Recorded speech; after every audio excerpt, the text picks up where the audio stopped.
Okay, I've got high hopes for this one. Whoa. Well, she didn't destroy the elevator. But that is quite some destruction. Like, what even is this? Whoa! Oh! Okay. Okay, where to go? Oh, team's in a fight. Oh, do you reckon I can C4 that? Okay, C4's up.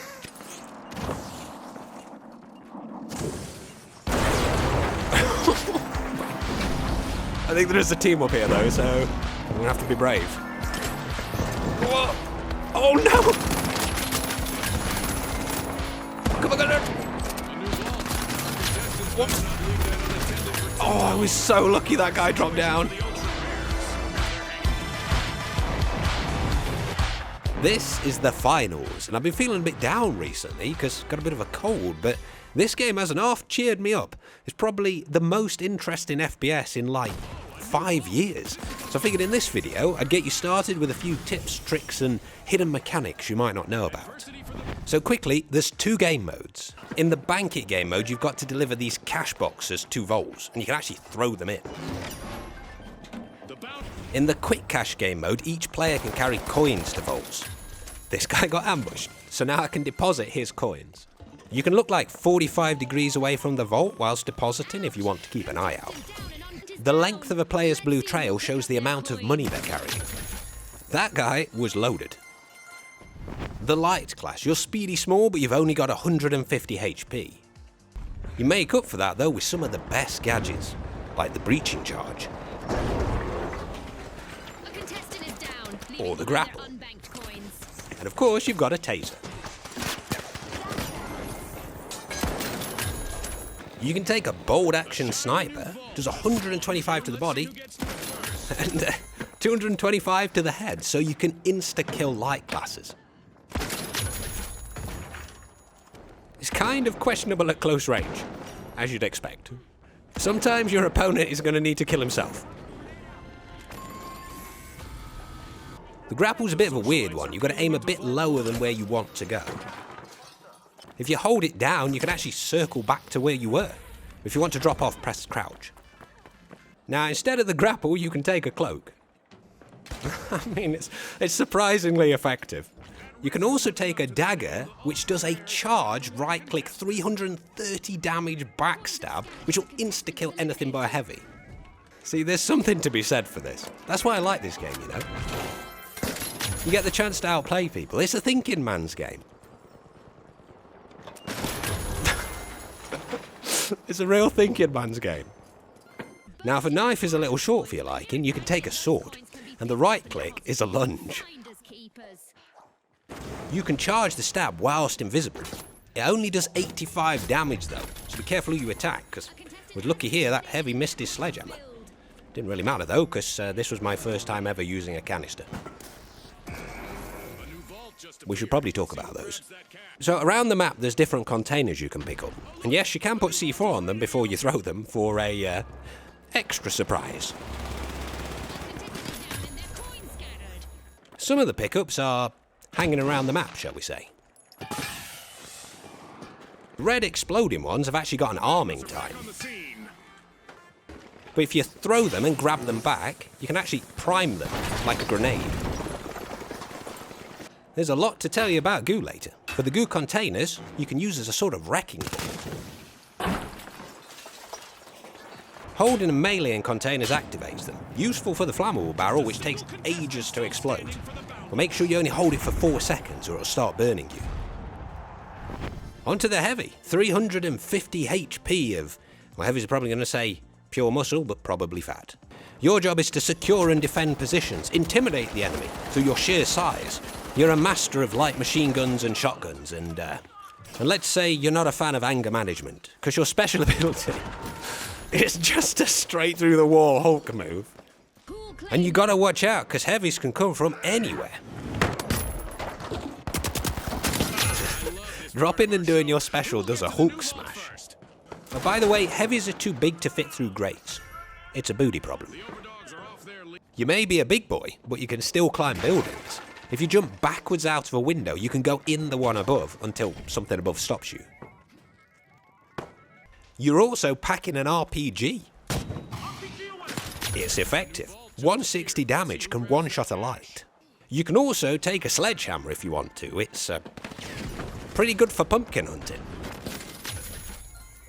And if you're lucky, you'll get the opportunity for a heavy versus heavy sledgehammer off. Oh, there's nothing more majestic. Oh, and this may seem like a side note, but you can literally level buildings with the right click of the sledgehammer. The right click does 200 damage with literally one shot a light. I mean, that is quite some destruction. You can switch your charge for a shield, by the way. This guy didn't.